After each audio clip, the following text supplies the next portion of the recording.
So if there is somebody in your life who annoys you, who pisses you off, who makes you angry, I want to talk to you about something that I experienced with my son the other day that I think will help you with your relationship with this person. So my son came out here in the backyard where I am right now, and he said, "Daddy, Daddy, moon!" And he's pointing up at the sky, and that's one of his first words, moon, because I showed him the moon every time, and he was pointing up, and it was daylight, but the moon was out. He's pointing, "Moon, Daddy, moon," and I was like, "Yeah, that's right, buddy, that's what it is." And then he looked away, and he took a couple of steps forward, and then he looked back up, and the moon was gone. And he looked at, like, all confused, and like, wait a minute, where'd it go? He's looking all around, where's the moon? Then he looked at me with this, like, concerned look on his face, like, "Where's the moon, Dad?" And I was like, I realized what happened. Perfectly blue sky, clear blue sky, not a cloud. He had taken a few steps forward, and just his position made it so that the moon was now beneath the top of the roof of the house. So the moon disappeared, and as far as he was concerned. So I took him and I showed him, if we move a couple steps back here, there's the moon again. "Oh, moon, Daddy, moon." And then he moved him a few steps forward. Huh? That same concern, a little bit less concerned, but still concerned. And after we did it a few times, he started to realize, oh, the moon's not going anywhere, it's just where I'm standing. And this is how I am experiencing a relationship with people more and more and more.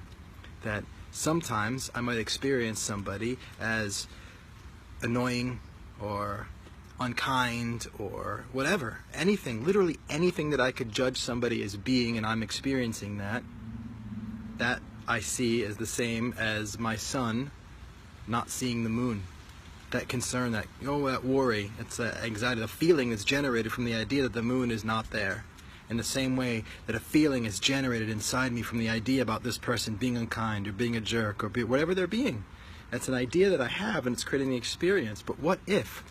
I'm not saying that they aren't being that way, that they're not doing the things that I'm calling that, right? I'm not saying that the things aren't happening that I'm labeling as jerk or not nice or whatever.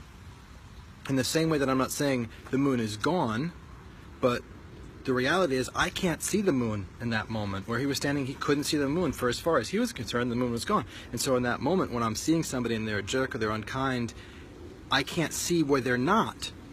It's not necessarily true that they aren't kind. It's not necessarily true that they aren't loving. It's not necessarily true that they aren't mean or whatever the thing is.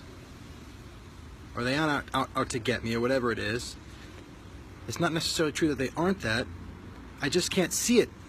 I can't see in that moment. I'm standing in the wrong position to be able to see the things in them that I'm frustrated aren't there. And so, when I decide that my relationship to everybody is going to be managed by me based on where I stand, I start to look at, well, where am I standing that's having me see in them the things I don't like? I'm just standing in a place where that exists right now. What if I were to stand somewhere else? Where would I have to stand? What would the idea about them have to be? So with the moon, it's like you literally physically move your feet from one place to another, and all of a sudden, boom, the moon's back. Oh, we're okay. But with a person, the idea of them, or this person is a jerk. Well, what if I had another idea? Well, this person is very kind. And I just stood in a place where that was true. Because before I was standing in the place, this person's a jerk. And so it's true. And so I see that, and then when I look up at the sky, or I look up at their face, I see jerk. But if I stand in another place, that's true for me, that I choose. This is also true, that they're kind. It's not that that wasn't true. I'm not saying it's not true. I'm just saying by standing in that place, that's what I see.